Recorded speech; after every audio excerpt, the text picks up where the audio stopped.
Hi crafters, Amy here with amyswares, and today I'm going to make a fun boho card using a stencil and some acrylic markers. I will link all the products that I used below in the video description box. If you expand and scroll down, you'll find those details.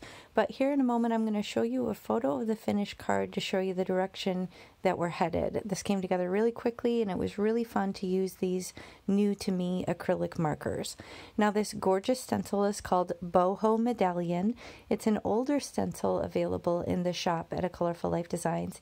And if you do shop for anything there, whether it's card bling or stencils or stamps, be sure to use my coupon AMYFAN10 at checkout and you'll save 10% on your complete order. Now I am going to use my magnets to hold everything down on my magnetic glass mat. However, in this case, just because I am kind of coloring through the stencil with these markers, I really don't want it to shift because this is such fine detail. So I am using a little bit of my mint tape from scrapbook.com just to hold the stencil to the cardstock.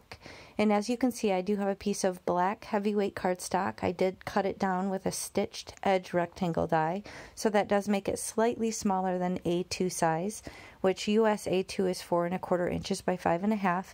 And I did pick these trio of warmer colors from the collection. I'm not sure if I showed you my swatch sheet, but I did create a swatch sheet, and there is a nice variety of colors and cool tones and warm tones, and even some neutrals in this set. And it's very affordable. I was very excited because this to me feels very different than other acrylic markers that I have and have used in the past. I feel like a lot of them tend to separate and maybe don't stay pigmented and sit on top of a dark cardstock like this.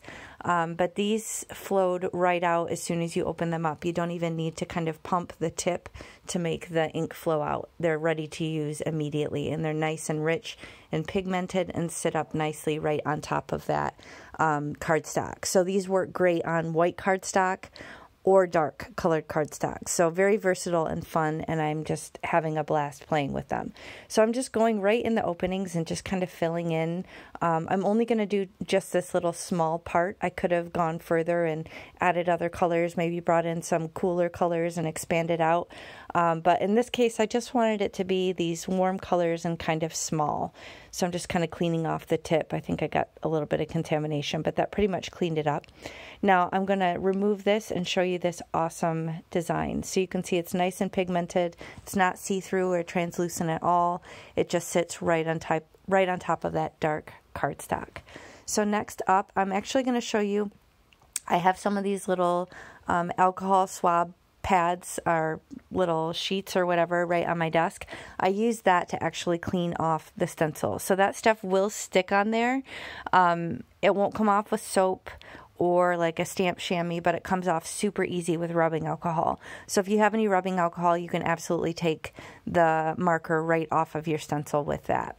Now here I'm figuring out how I want to finish the card. This is my storage solution. I have 3 different binders. I have one for sentiments that you see here.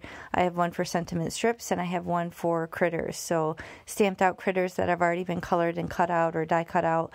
I have a lot of components ready to go. So it doesn't slow me down when I need to make a card or if I'm in a groove and want to make a bunch of cards. So I'm a bit of a batch and Betty, and this is one of my storage solutions that supports that.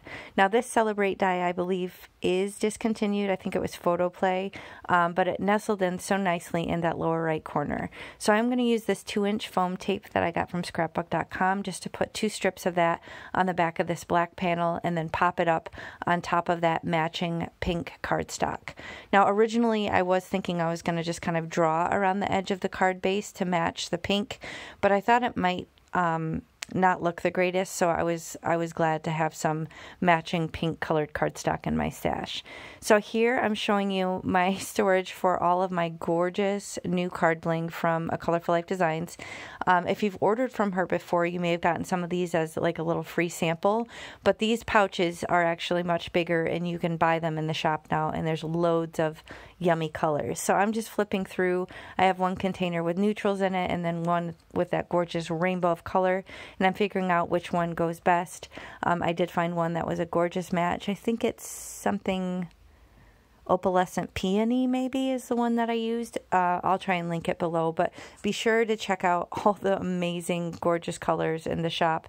And you can also use my coupon Amy Fan 10 on those as well. So I hope you enjoyed this idea and found it helpful. If you did, please hit the thumbs up and consider subscribing, and I'll catch you next time. Bye.